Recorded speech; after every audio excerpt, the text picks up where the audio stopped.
Bonjour, je vous retrouve pour cette vidéo qui va être un petit peu différente des autres parce que jusqu'à présent j'ai parlé surtout de la façon dont on fonctionne psychologiquement, d'où ça vient, les schémas, les blessures, et tout cela parle beaucoup du passé.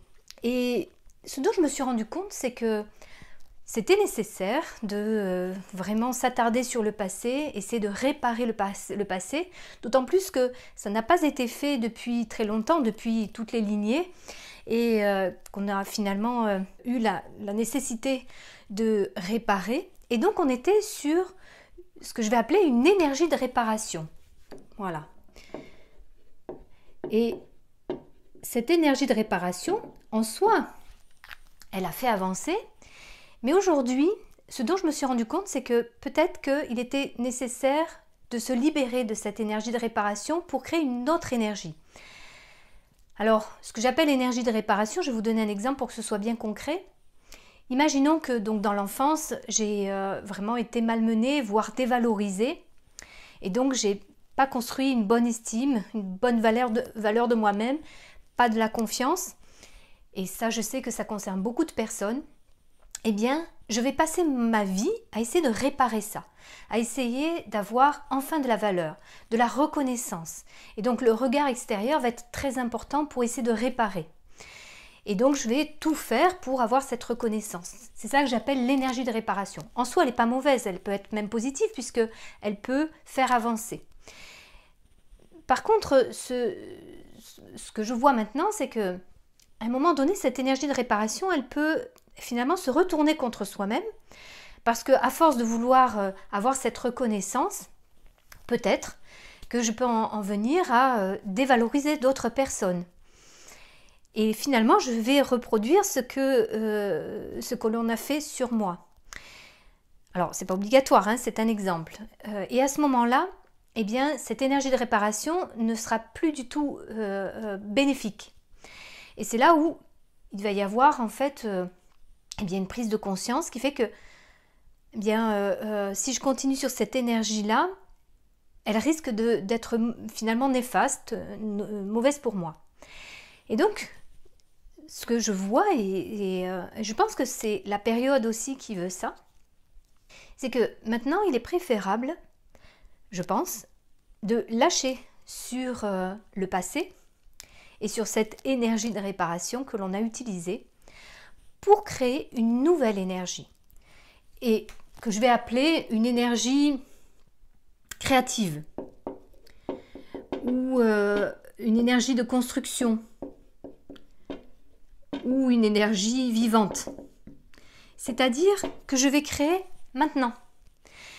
C'est-à-dire que je vais apprendre à lâcher sur comment ça s'est construit pour moi et qui fait que je suis comme ça et que j'agis comme ça parce que justement j'ai ces schémas-là. Comment aujourd'hui je souhaite être, qu'est-ce que je souhaite vivre réellement, qui je suis profondément, intérieurement, et pas qui je dois être ou qu'il a fallu que je sois pour aux yeux de certaines personnes. Non, je vais lâcher sur tout ça et vraiment commencer à me poser la question, mais au fond, qui je suis vraiment et qui j'ai envie d'être et qu'est-ce que je souhaite faire. Et du coup, se tourner beaucoup plus vers l'avenir parce qu'on est peut-être attendu à un certain endroit et que cet endroit-là nous amène des signes dans notre présent, on peut appeler ça aussi parfois des synchronicités, qui nous amènent à comprendre que, eh bien, il y a peut-être quelque chose que l'on peut créer maintenant pour se rendre à cet endroit-là. Mais pour cela, il est nécessaire de lâcher sur le passé.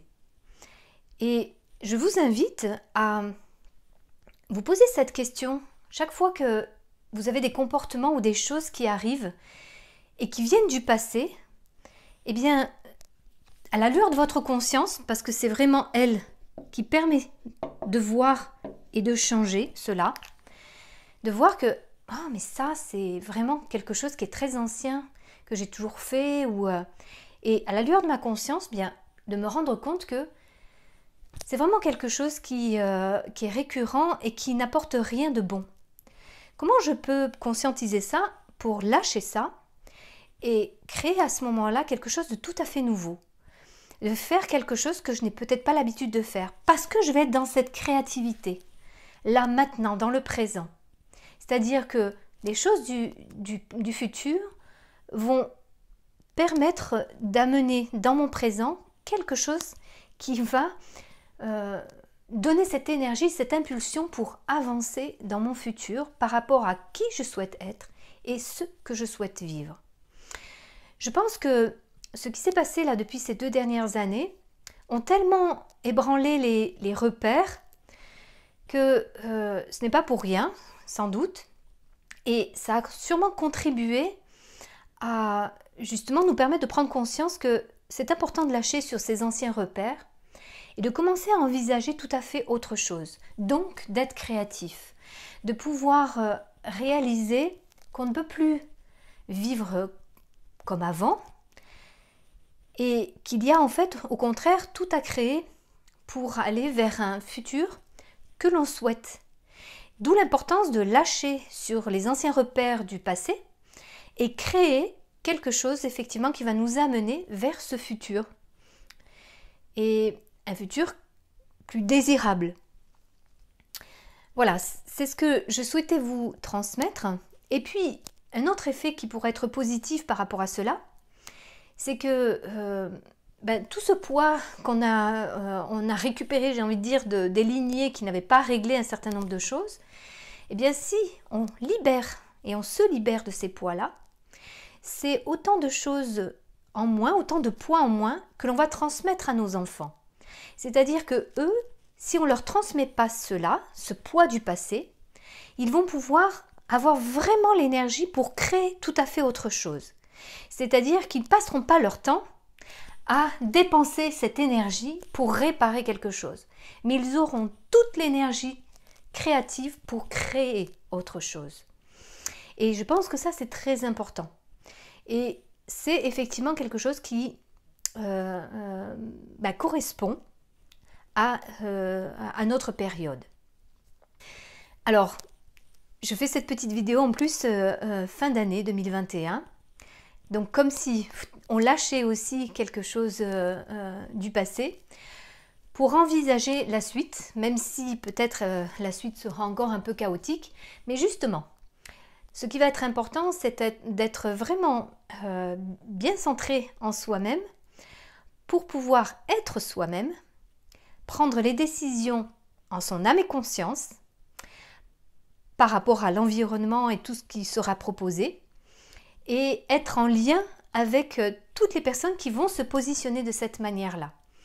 Parce que ça, c'est en lien avec le futur. Voilà, j'espère que cette petite vidéo vous aura été utile. Je vous souhaite le meilleur pour la suite et vous remercie pour votre attention. À très bientôt.